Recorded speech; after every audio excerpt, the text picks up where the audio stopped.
This conference will now be recorded. Welcome to AI Answers, weekly updates from the world's leading valuation authority. My name is Bill Garber, Director of Government and External Relations for the Appraisal Institute. Thank you for joining us this afternoon. We are going to talk about how COVID-19 has impacted commercial bank appraisal operations. We're joined today by Tom Boyle, Chief Appraiser of U.S. Bank, and Melanie Seeger, Appraisal Manager for Pacific Western Bank. Before I get to our guests, I'd like to run through several updates that we have tracked at the Appraisal Institute over the last week. First, a reminder that we're maintaining our COVID-19 resources page. We're continuing to see changes in state essential work orders, or as we're moving into the new phase of reopening, we're seeing modifications and release plans come forward throughout the country. We're trying to maintain those and update those as best as possible. We would encourage people to stay tuned and stay actively aware of their orders that are in place. We are seeing some velocity of change over the last week as some of the states are making plans and pivoting from a shelter in place order to announcing plans for their rework plans, essentially. Those are modifying some operational issues for appraisers, appraisal firms.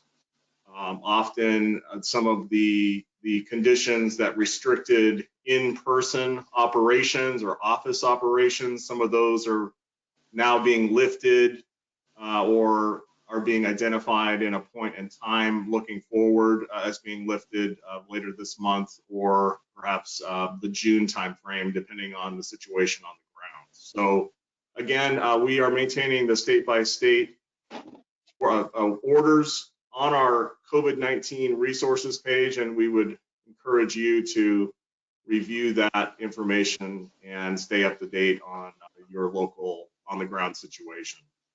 Last week, we talked a little bit about some of the relief measures that are percolating through Congress. Those discussions are continuing.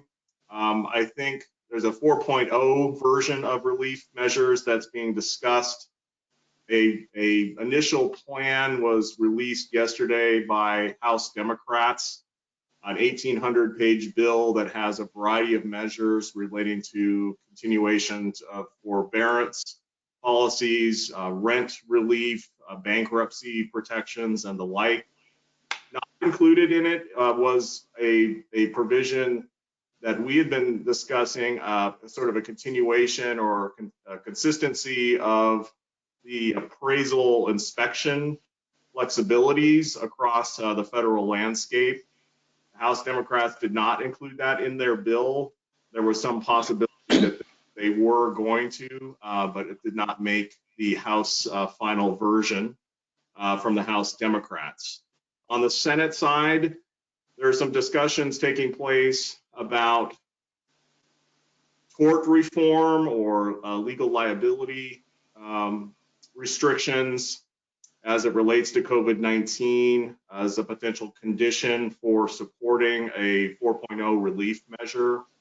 There is ongoing talk about relief to state and local governments, but there is growing public concern about the size of the packages, the size of the federal debt, and the overall cost of a package of a bailout for state and local entities. So those discussions are continuing, likely going to continue heading into the election year. I would say the prospects for an additional package are a little shaky because of some of the divide that exists on a partisan level to date. We do want to talk a little bit about some news that we received from the CRE, Commercial Real Estate Finance Council. They published a very interesting article this week that talked about delinquencies and special servicing rates. The the article, and I will put a plug in for CREFC. They're a very good resource to the real estate community and the appraisal community.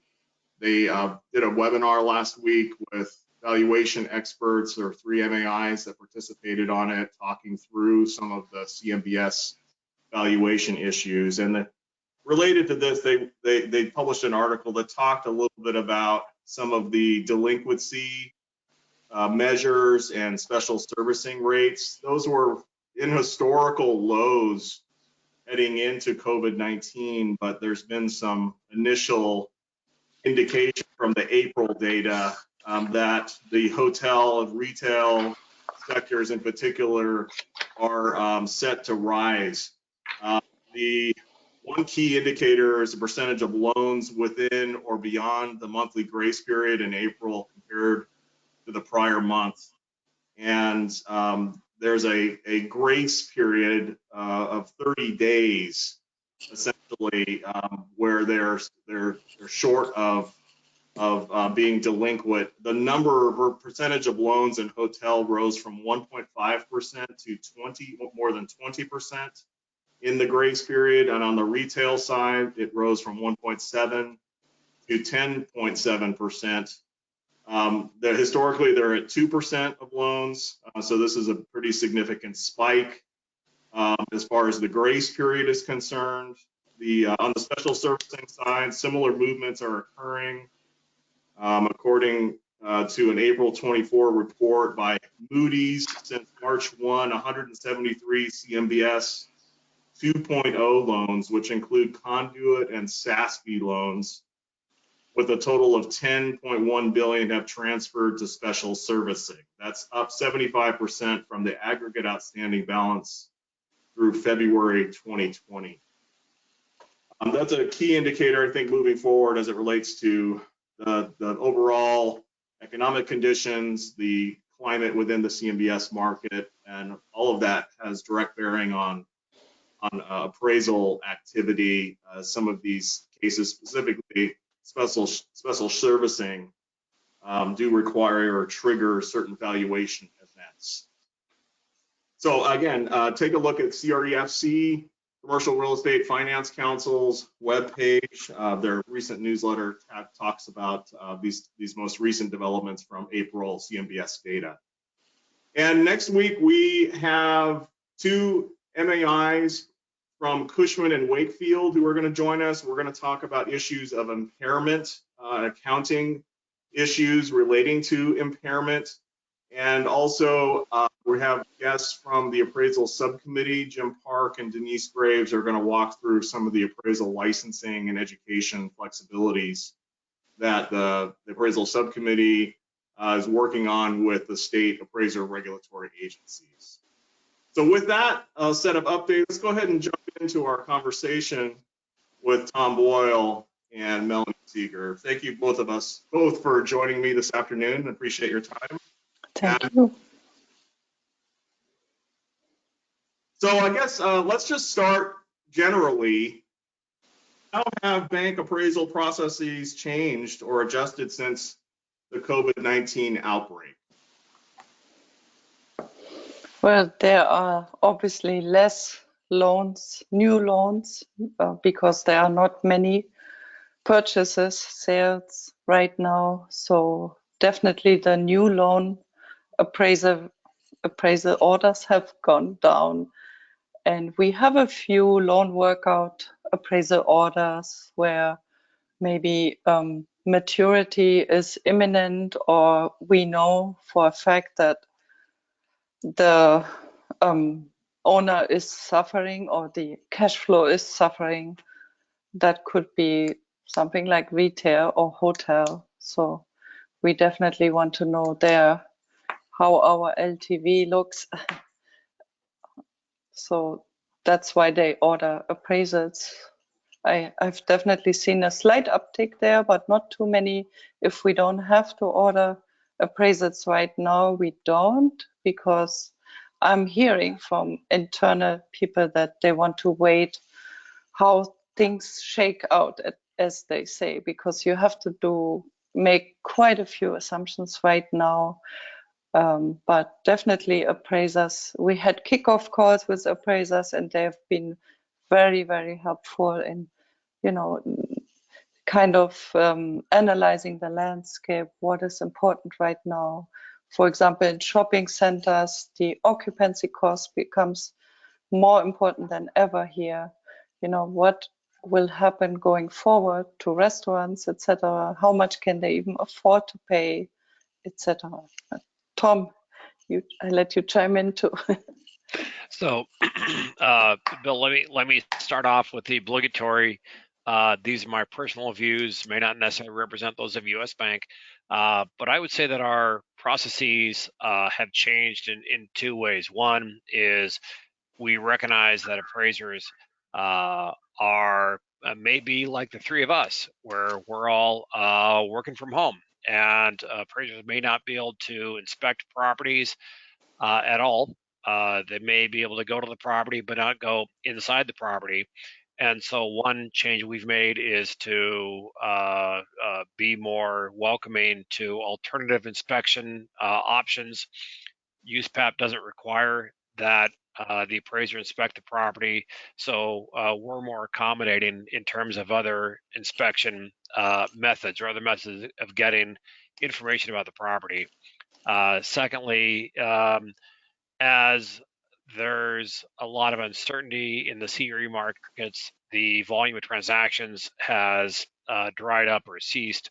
So there's really more of a shift to looking at other types of data inputs. And our process has changed in terms of providing perhaps more of a encouragement for appraisers, not just to acknowledge COVID, but to look at COVID, talk to market participants, try to read the tea leaves, and try to model impact of COVID on the property. And while it's true that certainly any projection of how long we'll be sheltered home, what type of rent loss there will be, et cetera, is a projection. Nonetheless, this is a really critical time for appraisers, and we're really looking for appraisers to lean into this and provide a impact of COVID and tell us what the market value is of the property right now. And so we've expanded perhaps our engagement language and our RFP language to be more clear with what we're hoping appraisers will do for us. Yeah, similar here. And also, I have to say that anything I say here is my personal view and not the view of my banks. Thank you, Tom. Yeah, we also, like Tom's bank, we have implemented alternative inspection procedures. Technology can be used, pictures or videos internally, but to the degree possible, the appraisers still go inside. I mean, now office buildings are relatively, they are vacant right now. I mean, not occupied, let's say it this way. But we don't want to force anyone to inspect inside because of the risk. Yeah, that. And then we do have also requirements for appraisers. I mean, it's always been a requirement to interview market participants, but we emphasize that in our engagement letter. So I watched the webinar with Stephanie Coleman, very carefully took notes, and then that ended up going into the engagement letter. So that was very helpful. And we basically say that we know appraisers always interview market participants, but now it's required to also document that in some way. You don't have to say which person said what, but market participant A, B, C said this and this, and it's more important than ever right now, since we don't have statistical data on many, on the impact on value right now. Melanie, I would agree with that, and there's obviously a range of how detailed do you get with regard to discussing those types of conversations, and at the bottom you might say, well, market participants indicate, and at the very top, you give their name, their phone number, their home address, their favorite color, what have you. But what we're looking for, I think, is that number one, it's an ongoing conversation because COVID continues to change. The reaction to COVID in terms of stay-at-home orders continues to change, and so having a conversation with a broker in early March is going to be different from what they may say in April or May. So these should be current conversations, and also, as Melanie said, it's much more credible if you're able to provide something more than generically, I've talked to market participants. If you're able to say, I talked to a broker, I talked to a property manager, or perhaps, I talked to Bill Garber at XYZ company who said the following, that's going to be much more credible. Yep, that's correct. Thank you both for that. So I've talked to some appraisers, and they've indicated that loan volume or loan origination appraisal work has obviously trended with the rest of the economy and has plummeted. I've heard also that banks have been focusing on PPP loans with the CARES Act. I've assumed that that's consistent with what you've been seeing throughout the commercial banking sector. We have an SBL group, and I think they've never been as busy as before because they've been working day and night on the PPP program. Of course, now they can direct their attention back to the market, but obviously everyone is in kind of a holding pattern right now, or many people, even though I've heard that owner-occupied properties are maybe not as impacted. It really depends on the market, of course. That's a typical appraiser phrase, but yeah, so it depends. I would agree with Melanie. I mean, there's obviously a lot of attention being paid to relationships that you currently have and trying to help out and understand perspectives that your current borrowers have. In addition, trying to there's both been a fall off in purchases, which itself is going to lead into decreased loan demand. But we're seeing a decrease as well. And there seems to be, from peers I've talked with, an overall fall off at this point for those transactions. I suspect that's going to change, but at this point, it seems to be more of a focus on existing relationships. Yeah, I do expect that loan activity will pick up as soon as the economy has some traction to improve. And then it will probably be very busy for everyone. So it's good to take some time off now if you can. I heard that from some banks, they encourage even their internal people to take off a little bit more time now but where can we go, right? So it's difficult, but staycation, what's new? Yeah. So obviously loan workout activities is likely to increase or has been increasing given the current stress and the current environment. What can you tell us about workout processes as it relates to appraisal and evaluation? I think for workout processes they're getting annual valuations to really keep a firm idea in terms of the collateral value. A workout group is a group that is going to have higher touch with the borrower to try to sort out issues and hopefully rectify things and move that back out of the workout group. And so there will be annual valuations, maybe appraisals, maybe evaluations that are being done, and if there's been very little foreclosure activity, as you might expect, for a long time, but in the event that a foreclosure decision is made, then there'd be need for another valuation at that point. That would likely be, more robust in nature, given the nature of that intended use. Yeah, Similar within a mid-sized bank, Melanie? yeah, we would order appraisals when we know that there's an imminent default.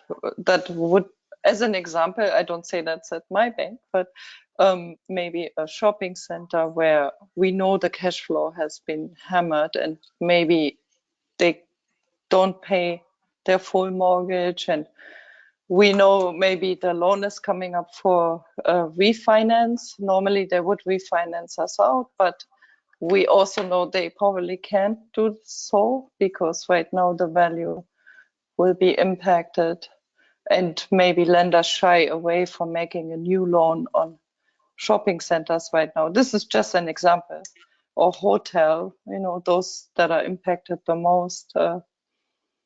So yeah, if we know that there's a maturity default, then we would order an appraiser to see what happens. And we usually have kickoff calls with the appraisers, with us appraiser managers on it. There's this myth out there that bankers cannot speak to the appraisers, and I want to fight this myth. It is possible as long as you are independent from the loan process, and people like Tom and me are independent because we are these appraiser managers. If there are loan officers, that's a different story. They should not be talking to the appraisers. But it is possible with us on the phone to have a really good call, because I don't know all the intricacies of the loan and what's important, what they're looking at. Maybe AMC theaters, I don't know, is in the shopping center and they have said this and that. I don't know all the details. The loan team is much better informed about their own deal. So I usually try to make good kickoff calls, and they are very informative, and then everyone is on the same page. And of course I say you are not allowed to speak about any specific cap rates or rent levels, or just keep it general and tell us about the business plan. Bill, another thing that's occurred to me, circling back on has your appraisal process changed, is I'd say that we're more aware of the concept of whether a appraisal remains valid. And so it may be that the appraisal you got on March 8th was fantastic, best appraisal ever. But then we had this pandemic declared on 3/11, and that's now called into question as to whether it remains valid. And so we're seeing a fair amount of requests that we're getting for existing transactions, but also things that we recently had appraised back January, February. And if we're looking at transactions, sometimes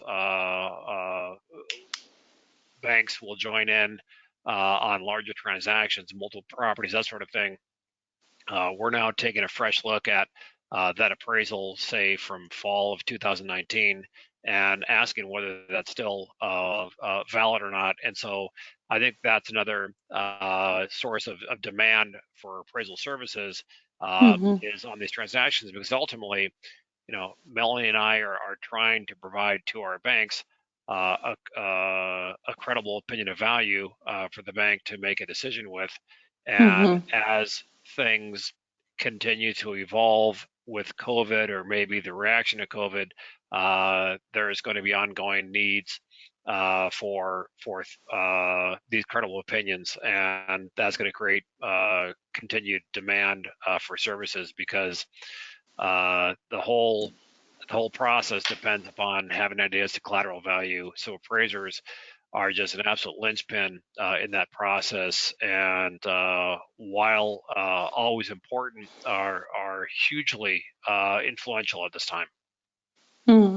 I would expect a lot of new orders too for appraisals we just did. Yeah, for those that I named where we had some, suspicion that they might not be able to pay their loan off. Then we just had an appraisal done in November or in January, and yeah, it's a new world, so we needed a fresh look. But we're not overdoing it at this moment, but I think everyone is waiting that there will be a little bit better picture or a little bit more stability in the new normal. Then I expect to see a lot of orders of appraisals. Well, and Melanie, you talked about the kickoff call with the appraisers, and I think something else is what is current data has changed.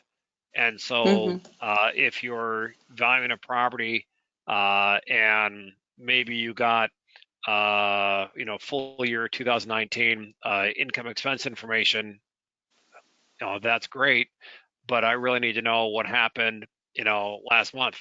And so I think appraisers need to try to get as current of information about the property performance as absolutely possible, and be it current rent roll, how much of the tenants are currently paying, because all of us on the call, people watching the call, are trying to understand in a vague environment what a piece of collateral, what a piece of real estate might be worth, and it's critical that you have the most current information as possible for that collateral on its performance, and also those current market participant views. I have an appraiser that's currently changing during the review process because things are so fluid, and it's a hotel appraiser. So I said, are you sure about this optimism that now you have a discount of, let's say, 10%, just to take a number? And then they said that next year the ADR will increase by 2%, but 2% based on the prior ADR, not on the new ADR. I said, are you sure? Like, I'm not sure. And they said right now they get new information in daily. So they were willing to update the projections. I haven't gotten it yet, but it's really live. Yeah, Well, so that's an example. Usually I don't do that. I mean, it's as of an effective date, but we want to have the most recent valuation as possible. And I don't do that usually to appraisers that they have to change their projections just because something changed. But this is kind of critical here, I think. Well, I think anytime there's market disruption, it's a return to basics and basic concepts of the data value, the data report are critical. And I think appraisers feel some concern that if they are making a opinion based upon what's known at that time, again, these are snapshots. And so that date of report is very critical. And jokingly, maybe we need to put on date of report and time of report as well, because things are pretty fluid. Time of the day, yes. Yeah, that's a new thing. but I think it's a return to basics for appraisers to be extremely clear in terms of what their scope of work was. We all think we know that there aren't a lot of transactions out there, but I think appraisers really need to say, I looked for transactions, I didn't find any. As Melanie said, I talked to participants. Here's who I talked to. Here's what they said. Maybe here's when I talked to them. Based upon this, here's my view of what things are as of this date. And I think with that, appraisers have done everything they can. And Melanie and I can get that work product and review that and see if based upon their view, based upon the input from the participants, they form a view of what the world looks like. And again, value is the anticipation of future benefits. So what's the reality of having this property? And based on what I think is likely to happen, here's how that is reflected in a value opinion. Then here's the date I made that. And with that, I think we're given the information to follow them along through the report and say, based upon what your view is of the future for that property, yes, this is credible because the valuation impacts that you're showing are consistent and logical, flowing from the view that you've come to based upon the input from the participants. So I think that gives us the information we need, but it's still a snapshot. Yeah, it is. You mentioned validation processes, and I know that's one that we identified last year, really, or even before that, as a potential area of need, given where we were in the market cycles. And I sense that is continuing with COVID-19 as well. You mentioned the existing loans or the loans that might have been originated in the last months or so. I'm curious too, kind of maybe an adjunct from that, whether concepts like disposition value or liquidation value are becoming part of the conversation. Go ahead, Melanie. Oh, when there is a clear path to foreclosure, then we order a liquidation value. But other than that, usually not. But it could be important in restaurants, like a go dark value, for example. That would be very important. You don't just assume there's a tenant still in there or an operator. So, yeah. I think for us, we're focused on market value. Not looking at liquidation, disposition. We're looking at market value. But as Melanie, you raised a good point about the viability of some tenants, and maybe this is another change in process. I think that we really need appraisers to be thoughtful about what's happening out there. We need to be thoughtful, and as we work with appraisers to maybe refine the question that we would ask, because the question for 10 years has been, what's the value? The question is still, what's the value? But it may also be, what's the value? And then what happens if XYZ tenant defaults or doesn't honor their lease or what have you? So there may be multiple value scenarios that are being requested to enable an institution to understand different futures for that property based upon what might happen. Yeah, I think the appraiser should speak up if he sees in the process of appraising a restaurant that they are really not doing good, for example. And then, hey, should I also provide a go dark value? There would be an additional fee, additional scope, but that could be something where the appraiser could be proactive. So last month, the federal bank regulatory agencies issued a rule that allows banks to defer the appraisal for 120 days. And I'm curious to get your impressions, what you're hearing from your peers on how often that might be triggered and how is that being received. Yeah, I'm on frequent calls with other bankers and appraiser managers, chief appraisers, and they all basically, almost all of them, they don't use that because it's not necessary. There are enough appraisers out there. So they were curious as to why that was implemented. And I believe it's because of, from what I heard, to provide liquidity to the market, even if there's no appraiser available. But if there's an appraiser available, I think a bank is better off to order that appraiser, because you could get into problems if the value later comes back. You made the loan and then later the the appraiser comes back at a lower value than you thought it was. And especially now, since the economy is, it could go down by the week. So you're better off to order the appraisal at loan origination if you can. Yeah. Yeah, I would agree. I think that I think we can get appraisals. I think the appraisal profession is one that is based in terms of experience, their experience requirements for designations, for licenses, for certifications, and I think by and large, the body of appraisers in the U.S. is very strong, very experienced. This isn't the first downturn that we've seen. It's a different downturn. It's different from before, but highly qualified. And I think we've got the tools we need to try to quantify the gray areas.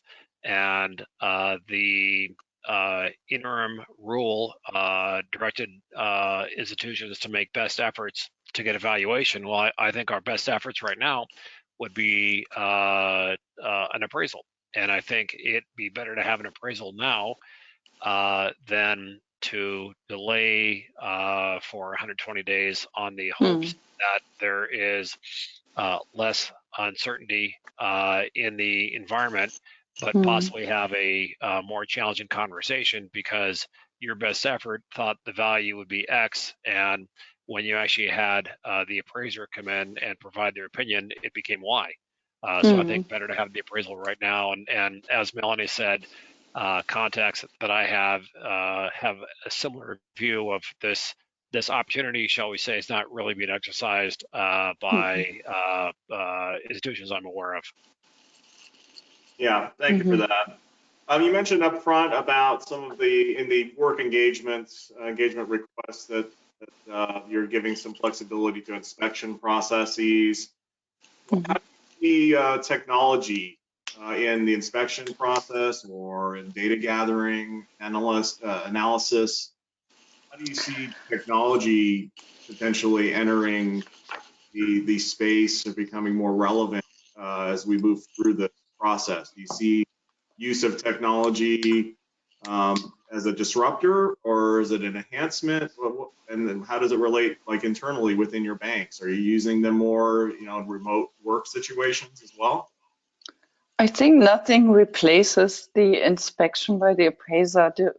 The smell, the feel, there's a gas station across the street, or you can see that maybe by Google Maps, but it's, you get a feel for the property and an impression. But we do allow currently for example, if there's a property manager, you could give a virtual tour of the inside. But I don't think we have really had to resolve to this yet as much. But maybe just external inspections. And I recently had a construction project, and we provided the most recent construction progress report. So I was thinking about construction cameras, but there were some liability issues, or it was too difficult at this point. We included in an example also drones, but I haven't seen anyone use it yet, but it would be an opportunity. But as I said, it's always best to set your own foot into the property, talk to the people, etc. But we order hotel appraisals across the country, so usually hotel appraisers, they travel a lot, and currently that's not possible, so we can't always have them inspect. I think it's, and Melanie, I would agree. I think it's really interesting that USPAP 2020 came out and had such a focus on inspections. What is an inspection? What is an inspection? Talking about different inspection technology. And look, we're all working remotely. We're all on camera. We're looking at slides. And so you can do a whole lot more now with technology than before. I think that appraisers have through technology, as Melanie said, you can have someone give you a walking tour of the inside of a building with their phone, with a laptop. There are Mm-hmm. pictures that can be taken. There's Google Earth, although you don't know how current that How picture odd. and Yeah. and there are cases where, uh, again, for an inspection, something as simple as time of day or weather pattern could have an impact that we're Mm. not really being very careful about describing now as appraisers. So I think that appraisers and the valuation community, we need to use the tools that we have. And so there's, the Google Earth type of mapping. There are photos. There's a FaceTime option to see what's out there. But I also Mm. think for appraisers, they really need, again, to return to fundamentals and just disclose so much more about what data they used to understand Mm-hmm. the relevant characteristics of the property, and what they did not do as a way to help the readers of the report understand uh, uh, what the scope of work was, so that we know. And look, we're all faced with getting a inspection that wouldn't be our preference.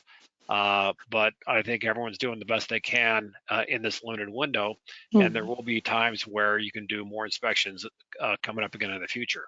But I think Yeah, and appraisers really need to be clear in terms of what they did and what they did not do to help have the reader understand the resultant analysis.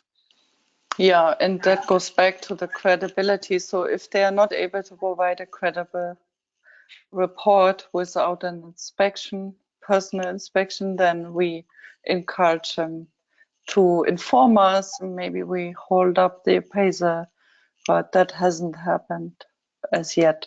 Usually they are able to at least inspect externally, or maybe they appraised the property before, and then and we provide as much as possible on regarding information. Thank you both. Mhm. You mentioned the phrase you like to see appraisers lean into the market. Can you expand on that a little bit? What expectations do you have for appraisers post COVID-19? Yeah, I got that term from someone else, but it's a good good term, and I think appraisers do need to lean in. The old market of I've got four recent sale comparables and I'm good to go has Mhm. evaporated at this point, and this is when, again, appraisers are absolutely critical in the country right now, and there is no one better equipped to make these judgments than we are. I think appraisers need to look for transaction data. I think they need to, if explain what they found, which probably isn't much right now.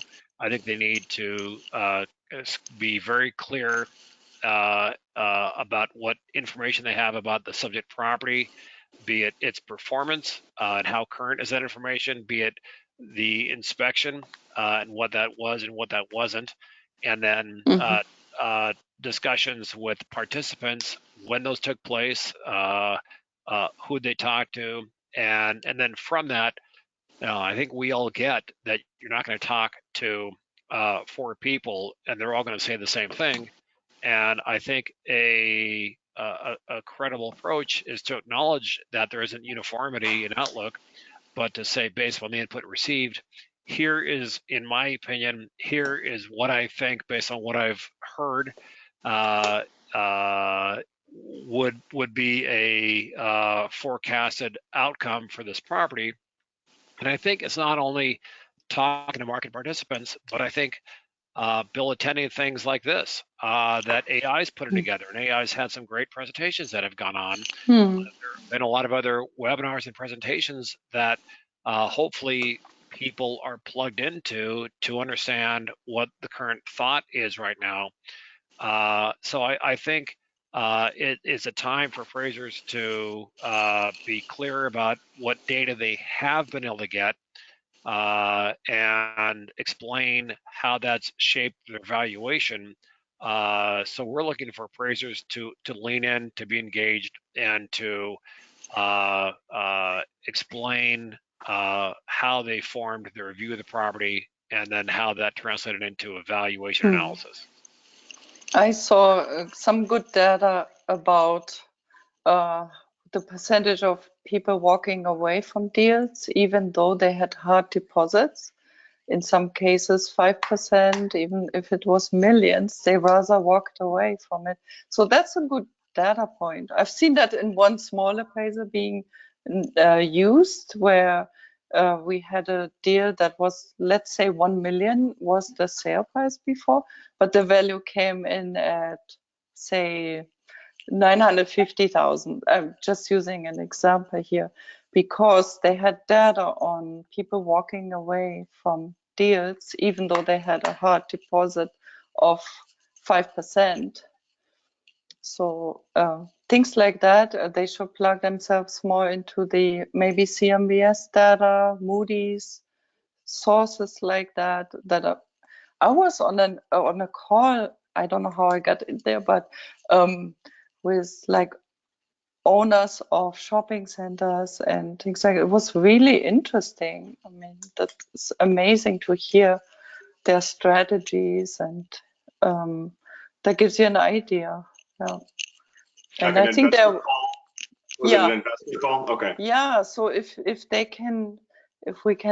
we appraisers can get more access to those, that would be great, I think. Yeah. I think there have been questions about whether how important is location right now, and I think property type is perhaps more important than location. So if you have a hotel that is a large source of its revenue is group meetings or tourism, doesn't really matter where that is right now. That compared to an office building. So I think there's value in having appraisers clue in to some of these national presentations because that's going to be very good data. And I think appraisers, it's a benefit of AI is the opportunity to connect with other peers, but this is not the time to try to appraise just from your computer. You do need to have those market connections and to contact those brokers. Maybe you're contacting people who had recently purchased a property like the subject property. So you've got that comparable from September 2019 that you might have otherwise used for the property. Maybe it's trying to reach out to that buyer to say, okay, that was then in that market. Can you tell me how you'd approach that decision right now and use that to help formulate a impact? Because for an income property, there's a lot of switches and levers you might be able to look at in a discounted cash flow or what have you. For an owner-occupied property where you're trying to come up with a market condition adjustment, that's got to be tougher. And so maybe it is talking more toward buyers who had purchased in the past and trying to get an idea as to what they would look at now to help formulate a market condition adjustment. Hey, you give a good ideas. Toolbox. Yeah.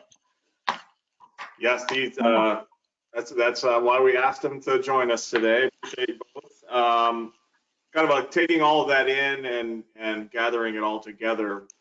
What areas of appraisal methodology would you suggest that appraisers maybe refresh themselves on, or maybe hone in after looking at some post-COVID-19 appraisals?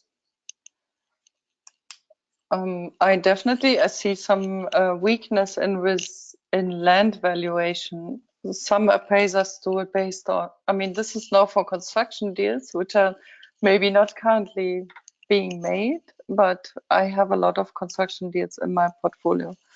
So land valuation, oftentimes appraisers do it based on just the land area, but it's really important, what can you do with the land? So based on the correct unit basis, like per unit or per square foot FAR, things like that. And I've seen also inconsistencies in residual land valuations recently.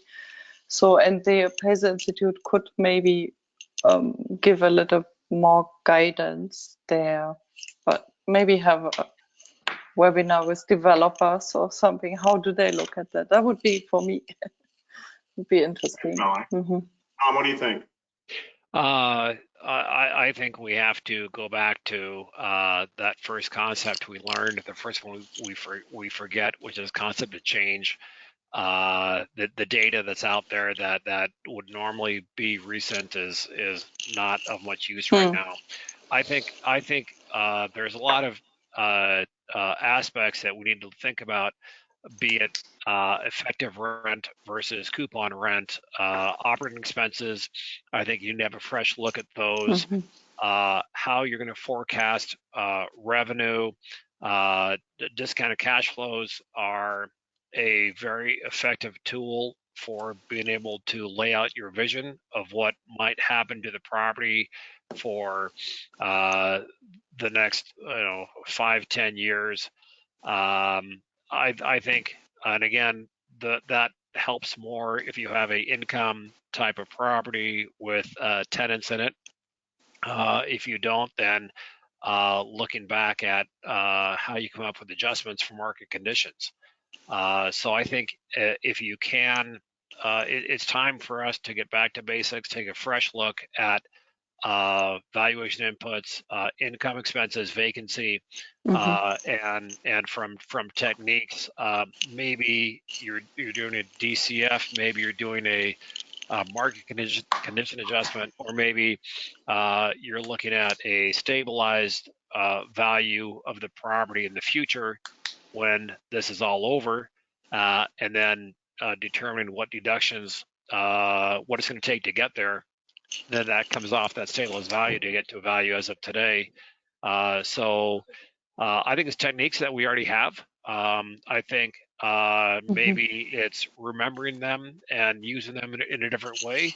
But we've got the tools. AI has a ton of educational offerings available online that you can get to, and sources. So it's just getting those muscles that we haven't used maybe since 08, 09, and relearning those approaches. I think a lot goes back to occupancy costs, which I tried to mention earlier. For example, for restaurants, how much are they really able to pay? Usually it's a percentage of their profit. I'm hearing now retail tenants are going towards wanting flat rents and not having to deal with expenses. So that's something to think about. How will that shift? So how much can even a business afford now with social distancing and maybe higher staffing costs, less utilization? If you have to leave a table empty between two tables, then that's obviously going to impact profitability. So I think the appraisers are being called to do more analysis than before. I mean, as Tom said, it's all in our toolbox. Thank you both for that.